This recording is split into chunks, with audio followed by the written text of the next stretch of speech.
Sir, जलजीवनमध्ये भ्रष्टाचार झालेला उघड आहे.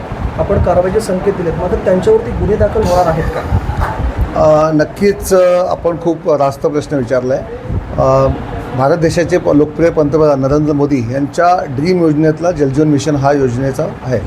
हर घर जल से नल, नल से जल या योजनेच्या माध्यमातून पाणी हा प्रत्येकाचा एक मूलभूत अधिकार आहे आणि तो प्रत्येकाला मिळालाच पाहिजे. या संदर्भात जलजीवन मिशनची आपण मागच्या आठवड्यामध्ये बैठकसुद्धा लावली आणि ज्या ज्या योजना पूर्ण रायगड जिल्ह्यामध्ये कंप्लीट झालेत अशा एकूण 687 योजनांची आपण चौकशी लावलेली आहे की त्या पर्टिक्युलर ग्रामपंचायतीचे जे ग्रामसेवक आहेत त्यांच्याकडून योजना पूर्ण झाल्याचे आपण दाखले मागितलेत. त्याच्या माध्यमातून खऱ्या अर्थानं वस्तुस्थिती काय, कागदावर ऑन पेपर काय परिस्थिती आहे आणि प्रॅक्टिकल त्या गावात काय परिस्थिती आहे आणि मग त्याच्या माध्यमातून सर्व ग्रामसेवकांनी जे काम पूर्ण झालं आहे त्याचे दाखले देण्याची प्रक्रिया चालू केली. जे काम अपूर्ण आहे मग जे अपूर्ण काम असेल ते संबंधित कॉन्ट्रॅक्टर करून कंप्लीट करून घेण्याची जबाबदारी ही रायगड जिल्हा परिषदेच्या माध्यमातून आपण निश्चित पद्धतीने करणार आहोत. आणि ज्या योजनेमध्ये ज्या ज्या योजना अपूर्ण आहेत त्याचा पूर्णपणे आढावा घेऊन, कारण त्या खात्याचा प्रमुखच मी असल्यामुळे आज रायगड जिल्ह्यात कधी न भविष्य तर पहिल्यांदा रायगड जिल्हा परिषद भारतीय जनता पार्टीचा अध्यक्ष आणि भारतीय जनता शिवसेना राष्ट्रवादी काँग्रेस यांची सत्ता बसले.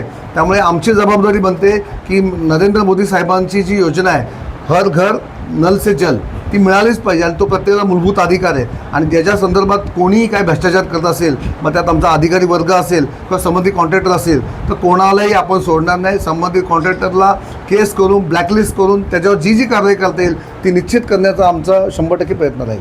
50,000 जे नागरिक आहेत ते या योजनेपासून वंचित राहिलेले आहेत, त्यांच्यासाठी आपण काही उपाययोजना करणार आहात? नाही, नक्कीच. आता ज्या ठिकाणी पाण्याची योजना म्हणजे पाणी आता नसेल त्या ठिकाणी आपण टँकरच्या माध्यमातून पाणी देणार आहोत आणि प्रत्येक आपण डिपार्टमेंट वाईज पूर्ण 15 तालुक्यातल्या सर्व SC, G, D सर्वांना आपण बोलवले होते आणि सर्वांना आपण सूचना दिलेल्या आहेत की तुम्ही प्रत्येक एका महिन्यात मला प्रत्येकाचा आढावा मिळाला पाहिजे.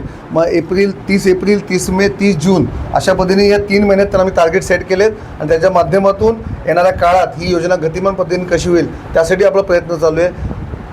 संबंधित प्रकरणी आपले कार्यकर्ते आणि पदाधिकारी आले तरी आपण कारवाई करणार का? 100%. मला हे काम करत असताना मग तो कोणत्या पक्षाचा आहे, मग तो कोणत्याही पक्ष असेल तरी त्याच्यावर 100% कारवाई होणार.